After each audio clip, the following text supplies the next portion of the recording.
কবরের প্রথম ঘন্টা, কবরের প্রথম ঘন্টাতেই তুমি বুঝবা আখিরাত কত কঠিন।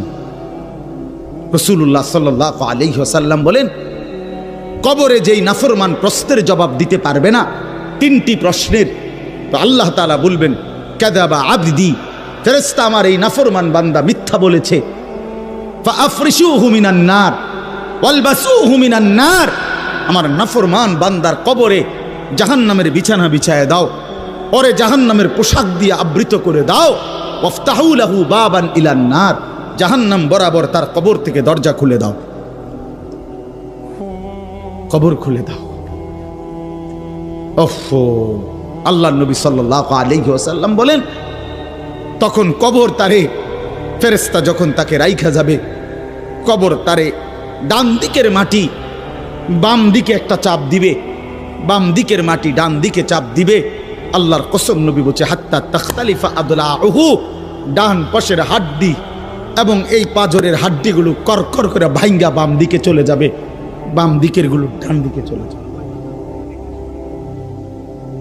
ভাইয়া আমার, তুমি তোমার উপরে রহম করো। বাপ আমার, আপনাদেরকে বলি, হারামের টাকা উপার্জন কইরা, সুদের টাকা, কিস্তির টাকা, ঘুষের টাকা, ওজনে কম দেওয়া টাকা, হারাম ব্যবসার টাকা, বাটপারি সিটারির টাকা দিয়া বংশ, ফ্যামিলি, স্ত্রী, সন্তানের জন্য রাইখা যাইয়েন না। ওরা আমনে বরবাদ করবে, আপনি নিজেও বরবাদ হইলেন, ওরারও বরবাদ করলেন। শুধু শুধু শুধু শুধু আপনি মূল্য পৃথিবীতে কামাই রোজগারই থাকবে, আর পৃথিবীতে যেত রোজগার থাকবে আপনার ফুতেই কামাই করতে পারবো। আপনি হালালভাবে যে দূর পারেন করে দিয়েছে, বাকিটা আপনার ফুতে করবে। না পড়লে মরে যাবে, অসুবিধা কি? না খাইয়া যদি কেউ মরে যায়, তাহলে মৃত্যুবরণ করা তো বেজ্জুতি, ঠিক না? কথা বলেন না কেন? না না, বলেন বলেন। কেউ মরে যাওয়া এটা কি শরমের কথা নাকি? ভাই বলো, ছেলে বলো। আরে ছি ছি ছি ছি, ওটা মরে গেল, কেমন শরমের কথা এটা?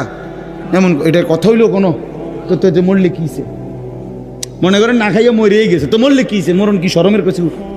তো বাপ দাদা 14 গোষ্ঠী মরছে, তো আমি মরলে সুবিধা কি?